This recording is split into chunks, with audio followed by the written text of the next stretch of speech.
On tourne une page dans le grand livre des stupéfiants pour aller au chapitre d'après avec un documentaire diffusé en ce moment et depuis hier sur France Télévisions. Ça s'appelle Cannabis. C'est une enquête de Mathieu Kassovitz et Antoine Robin qui ont voulu savoir comment ça se passait ailleurs en Europe, ailleurs dans le monde même, où partout ailleurs la légalisation, notamment du cannabis, suscite encore des débats à l'heure où notamment l'Allemagne devient le plus grand pays de l'UE à légaliser le cannabis pour un usage récréatif. Salut, bienvenue. Ça va ? Ouais, il fait super chaud. L'usage de stupéfiants est interdit. Mais sauf qu'il y a 5 millions de consommateurs. La France a choisi la répression. La lutte contre le cannabis, ça nous coûte 1 milliard d'euros par an, alors que ça pourrait nous rapporter près de 3 milliards. D'autres choisissent la légalisation. On l'a faite et on n'en parle presque plus. Votre approche est différente de tout ce que l'on a vu ailleurs. Notre rôle, c'est de vendre du cannabis pour protéger la santé. Quelle est la meilleure solution? Mathieu Kassovitz et Antoine Robin enquêtent. Allez, c'est parti. Cannabis, mardi à 21h05 sur France 5 et sur la plateforme France.tv. Et ça tombe bien puisque nous sommes justement avec Antoine Robin. Salut Antoine. Salut. Bienvenue. Ce doc, il vient d'où? Il est diffusé depuis hier sur la plateforme de France TV. Là, tu venais de me dire qu'il faisait un carton. D'où vient cette idée? Mathieu Kassovitz est un voisin, j'habite à Vincennes. On se connaît depuis quelques années. Et il fume, hein, on va pas se cacher. Ça fait longtemps qu'il le dit. Il dit qu'il fume. C'est interdit de fumer, hein, je vous rappelle. Interdiction de fumer, surtout entre 11 et 25. Il fume. Et puis, on a commencé à parler du cannabis. Je lui ai avoué mon inculture sur le produit. Et puis, par ailleurs, je rentrais du Canada, là où, il y a 5 ans, Justin Trudeau, le Premier ministre, avait décidé de légaliser. Il en a fait une promesse de campagne, de légaliser le cannabis. Et je me suis dit, tiens, mais Mathieu, est-ce qu'on n'irait pas faire le tour du monde pour essayer de voir ces pays qui sont en train d'ouvrir ou d'assouplir le bois dont ils sont faits autour de la législation liée au cannabis, et puis le documenter, et puis le proposer au service public. Pareil un peu fou, parce que cannabis, Mathieu Kassovitz, France Télévisions, on se dit, mais c'est le mariage du coq, la carpe et du lapin. Et puis finalement, les équipes de Nicolas Daniel au magazine ont dit banco, on va attaquer sur le digital. Puis c'était tellement bien, enfin, ils étaient tellement contents, Mathieu a tellement joué le jeu que c'est parti après au Prime sur France 5 avec le débat derrière. Et on est très contents parce que le Prime, c'est vraiment l'usage des parents comme moi. J'ai 2 ados et une petite. Et j'ai eu plein de retours de parents qui l'ont regardé avec leurs enfants, avec leurs ados. Pour leur expliquer ce que c'est que cette plante, là, quand ils fument, il y a quoi dedans, c'est quoi du THC, et c'est quoi les effets sur le cerveau en constitution, quoi. Parce que l'idée du doc, donc, vous prenez pas parti. Hein. L'idée, c'est de montrer. Alors, qu'est-ce que vous montrez? Moi, je l'ai vu hier, vous l'avez fait. Qu'est-ce qu'on y voit? C'est un tour du monde. Vous avez rencontré notamment Justin Trudeau. On voit qu'en termes de légalisation, c'est un joyeux bordel. Le cannabis... C'est-à-dire qu'il y a des endroits où, en fait, ça crée des situations très, très inconfortables pour les populations. Il y a d'autres endroits où, en fait, pas vraiment, et où ça se passe très bien. C'est l'hypocrisie avec un grand H. C'est ça qui est absolument dingue. C'est qu'on voit notamment, on prend l'exemple des Pays-Bas. Alors les Pays-Bas, comme ça, dans l'imaginaire collectif, on se dit, putain, c'est génial, c'est la transhumance du cool, je vais partir, je vais fumer des ouinges, ainsi de suite, ainsi de suite. Oui, mais non, parce qu'en fait, dans les années 70, quand les Pays-Bas sont ouverts à l'usage récréatif du cannabis dans le cadre de coffee shop, ils ont mis un truc, l'approvisionnement. Et donc, ils ne sont pas gérés l'approvisionnement. Et qui a décidé d'approvisionner tous ces coffee shops? C'est la mafia marocaine, la fameuse Mokro Mafia, avec son chef Ridwan Taghi, qui vient d'ailleurs de prendre perpète là, il n'y a pas très longtemps. Et du coup, une fois qu'on avait créé les routes du cannabis, ils ont créé les routes de la cocaïne, et puis ensuite la mettent en fait. L'argent a été blanchi dans la société, et aujourd'hui, c'est un narco-État. On estime qu'entre 5 et 10% du PIB, c'est tenu par des narcotrafiquants.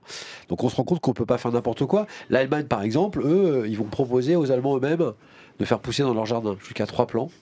Donc à partir de là, 2 avril, mise en place à partir du 1er juillet. Donc vous pourrez, quand vous avez plus de 18 ans, acheter 30 jusqu'à 30 grammes par mois. Quand vous avez plus de 21 ans, 50 grammes, et faire pousser 3 plants dans votre jardin. Et ils vont aussi gérer un approvisionnement avec une plante avec des taux de THC. Vous savez, c'est la molécule, hein, cette fameuse molécule. Il faut que tu expliques un petit peu, ceux qui nous rejoignent, qu'est-ce que c'est que le THC? Le THC, c'est l'une des 8 molécules contenues dans le cannabis qui, quand elle est brûlée, va avoir des effets psychotropes.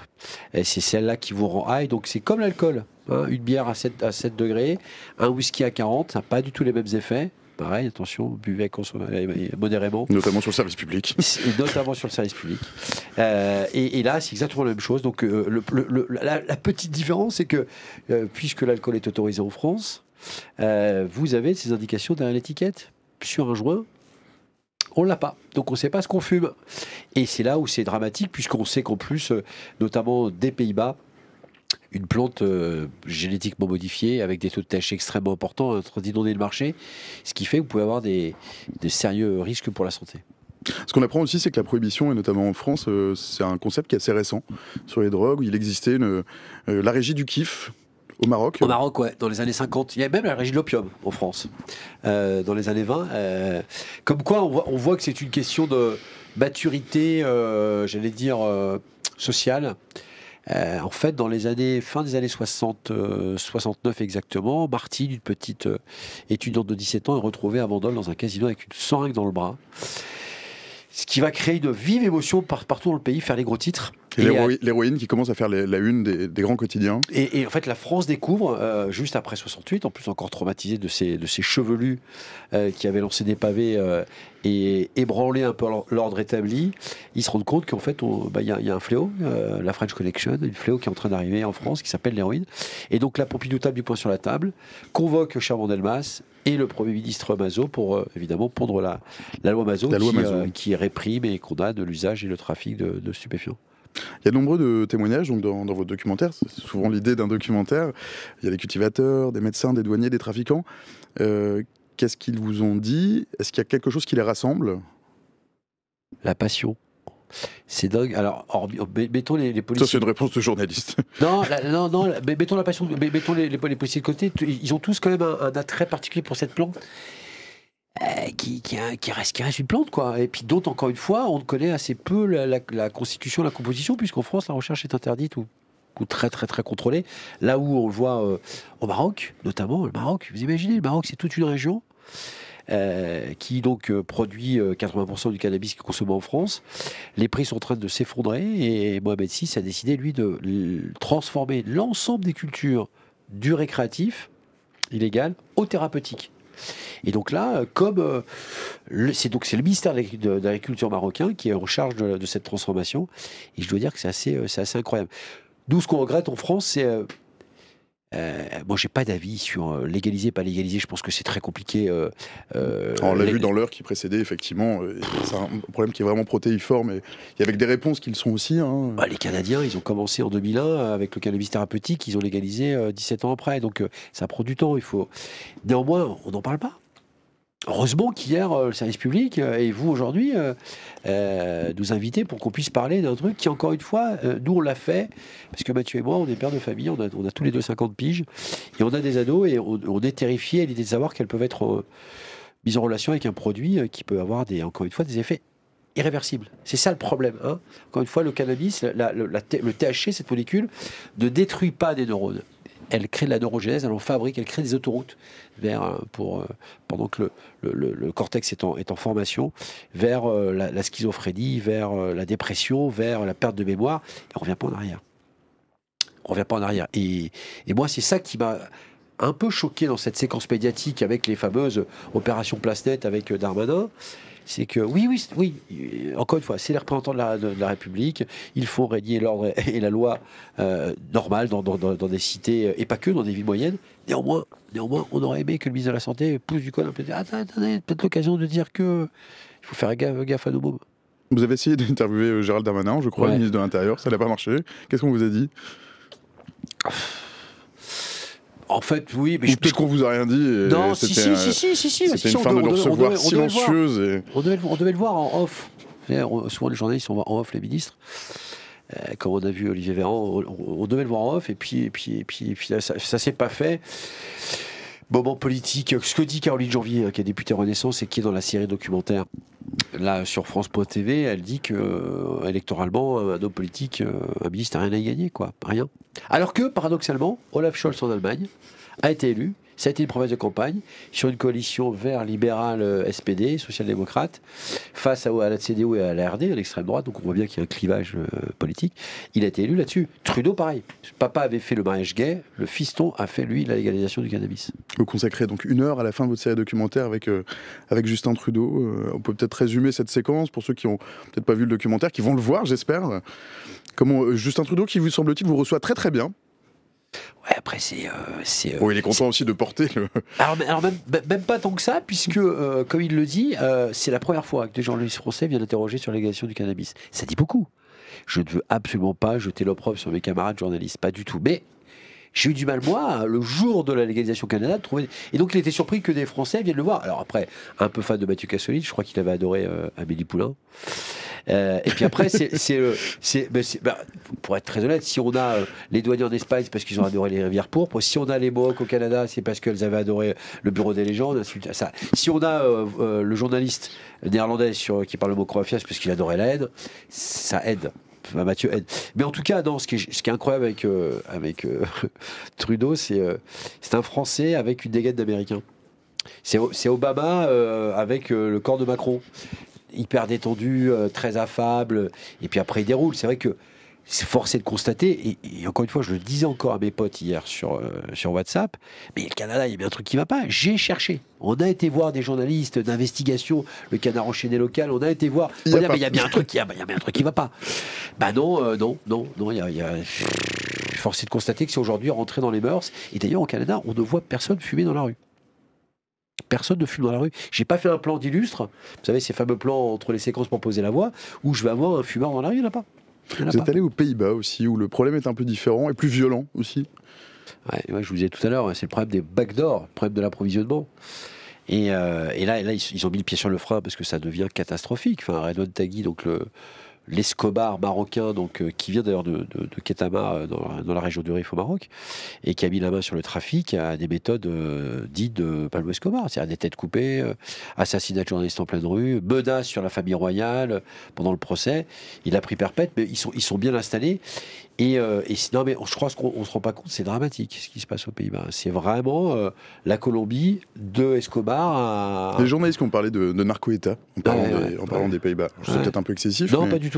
Non. Puis dès lors que une grande partie des revenus tirés du commerce du cannabis et de la cocaïne et des autres drogues va irriguer les circuits traditionnels comme l'industrie, l'immobilier, ainsi de suite, oui, ça devient narco-État.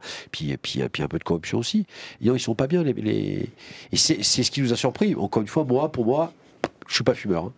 Mais les Pays-Bas, c'était l'endroit où on allait... le week-end, faire un peu quelques folies. Et là, c'est terminé, parce que d'ailleurs, la municipalité d'Amsterdam met des amendes pour tous ceux qui seraient pris en état d'ébriété et de haïtude dans les rues d'Amsterdam. D'emprise, emprise de substance. C'est la question que je voulais le poser, tu as en partie répondu. Vous partiez donc faire ce documentaire, vous avez commencé à le tourner il y a 1 an, je crois. 1 an et demi, ouais. C'est 1 an et demi. Qu'est-ce qui vous a le plus surpris ? Il y a peut-être des choses, il y a des choses où on s'y attend un peu dans le documentaire, il y en a d'autres peut-être moins. Ce qui est dingue, c'est cette plante, en fait. Alors, moi, j'ai juste, encore une fois, pour les besoins du reportage, j'ai juste goûté. Je vais dire ça comme ça, même si c'est interdit au Maroc, la Beldia, qui est la plante autochtone la plus ancienne, vraiment par expérience. Bon, c'est pas mon truc. Mais en revanche, au Canada, Santé Canada a décidé de réinvestir une partie des revenus tirés du cannabis vers la recherche. Et là, j'ai vu des professeurs qui m'ont parlé de la plante. En fait, on a un cerveau qui est fait pour recevoir des molécules cannabinoïdes. THC, CBD, ainsi de suite. Alors après, faiblement dosé, ainsi de suite. Et on n'en est qu'au début de la recherche sur comment dirais-je, la force et capacité de cette plante qui sont visiblement assez incroyables. Et c'est drôle de voir des scientifiques travailler sereinement sur une plante qui est considérée chez nous comme une drogue. Et c'est ça qui est dingue. Et aller dans un dispensaire, les fameux SQDC, la Société québécoise du cannabis, donc qui est une sorte de pharmacie d'État qui vend via les fonctionnaires du cannabis. C'est incroyable d'y aller comme si on allait chercher, là, je suis malade, du Doliprane, même si en sortant, ils n'ont pas le droit de vous dire à bientôt. Cannabis, c'est aussi une drogue, c'est aussi une plante, c'est aussi une molécule de THC qui permet d'atténuer des douleurs. Vous rencontrez quelqu'un qui a une sclérose en plaques. Ouais. Alors lui, il y a une double casquette, c'est-à-dire à la fois il se soigne et en même temps il étudie la plante. Bah, il rentre en contact avec la plante parce qu'il a une sclérose en plaques. Le seul remède qui le soigne, c'est le cannabis, en l'occurrence du THC. Et c'est pour ça qu'il est devenu chercheur, et c'est pour ça qu'il a ouvert un des 5 laboratoires autorisés par l'État français pour faire mener des recherches autour du cannabis. Et c'est intéressant, il est rentré par la contrainte. Et en fait, là aussi, on a appris plein de choses hyper intéressantes sur cette plante. Le vrai problème du débat en France, c'est, comme disait Camus, mal nommer les choses, c'est ajouter au malheur du monde, c'est qu'on parle de trucs qu'on ne connaît pas. Moi, j'ai entendu des aberrations autour du cannabis, mais même sur l'état de la loi en Europe. Dépénalisation au Portugal, c'est absolument pas légalisé au Canada, comme on l'a vu. Enfin voilà, il y a une espèce de fourre-tout, à la fois de connaissances idéologiques autour de cette plante, qui fait qu'à un moment donné, on s'y perd, on a du mal à avoir un débat serein. Pourquoi c'est pas serein en France, ce débat-là ? Parce qu'il y a une charge morale trop forte. Parce que c'est de la com politique. Moi, ma femme me disait ce matin qu'elle n'était pas d'accord avec ce que j'ai dit hier, mais je soutiens. Je maintiens ce que j'ai dit. En l'occurrence, c'est le premier acte de transgression quand on est jeune. C'est le truc honteux qu'on garde. Elle dit, c'est pas vrai. Je dis, si. Fumer une cigarette, bon, tu vas fumer dans un coin, ton père te chope, ou ta mère, tu vas prendre une réprimande. L'alcool, voilà, pareil. Mais du cannabis, ça risque de mal se passer parce que c'est une drogue. Donc on l'a souvent fait en cachette. Ça a toujours été une espèce de folklore incroyable dans une rue sombre, ainsi de suite, blablabla. On s'est fait peur. On a l'impression de basculer dans un monde de délinquance. Donc c'est un truc un peu honteux. Et puis en plus, suite à ça, on a souvent des expériences extrêmement douloureuses avec le cannabis. Moi, j'ai plein de gens autour de moi qui ont fumé et qui se sont réveillés pas bien, qui ont eu des hallucinations, et pour cause. Et donc je pense qu'il y a déjà là un espèce de tabou originel. Et puis ensuite, après,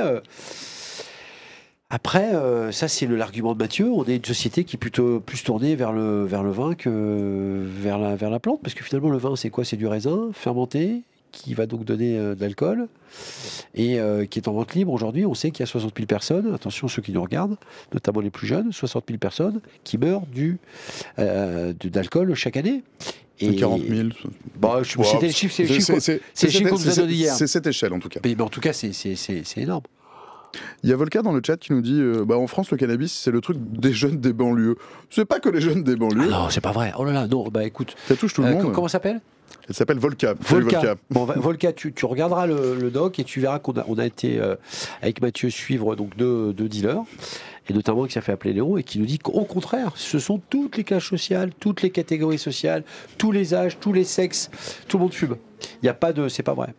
Ouais, des dealers, t'en as rencontré. Donc, qui sont ces gens ? Ce sont des gens un peu n'importe qui en fait, mais pas que. Léon, il a bac plus 4, il a fait l'école de commerce, il s'est baillé un tableau Excel, c'est une machine de guerre, il calcule, il est posé. Tu lui donneras le bon Dieu sans confession. Ça, c'est vraiment une réflexion de boomer. Mais c'est vrai. Et il est d'une zénitude qui est même parfois presque un peu effrayante, parce que on se dit, ce type-là, il est aujourd'hui, donc il a créé ces fameux Uber Eats, donc c'est livraison à domicile. Donc Léon, lui, il prend sa voiture et il livre à des gens qui lui écrivent en fait. Contacter, il y a un standardiste. Il y a un standard avec un SAV. Et Léon, on le fait venir à domicile.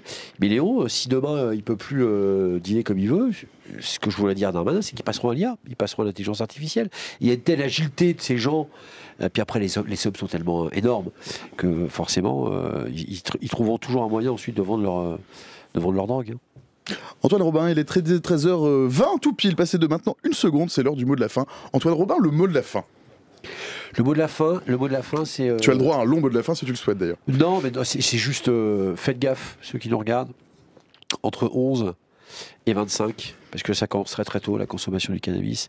Je sais qu'on peut être tenté, moi je l'ai été évidemment, comme tout le monde, mais là ça peut être extrêmement dangereux, comme je vous le dis, hein, le cannabis crée de la neurogénèse sur votre cerveau, vos constitutions, et vous ne pouvez pas revenir en arrière. Vous ne pourrez pas revenir en arrière. Et surtout, si vous avez un problème de dépression, un problème vous êtes mis au banc de l'autorité de vos parents, si vous avez des soucis, allez voir plutôt une psy que vous réfugiez dans le cannabis, qui va accentuer votre état dépressif et vous faire décrocher. Et puis surtout, casser la bonne ambiance et l'harmonie qui règne, pas toujours, chez les parents, surtout quand on est ado, mais pas de cannabis avant 25 ans, et puis même pas après, mais surtout pas avant 25 ans. Merci Antoine Robin.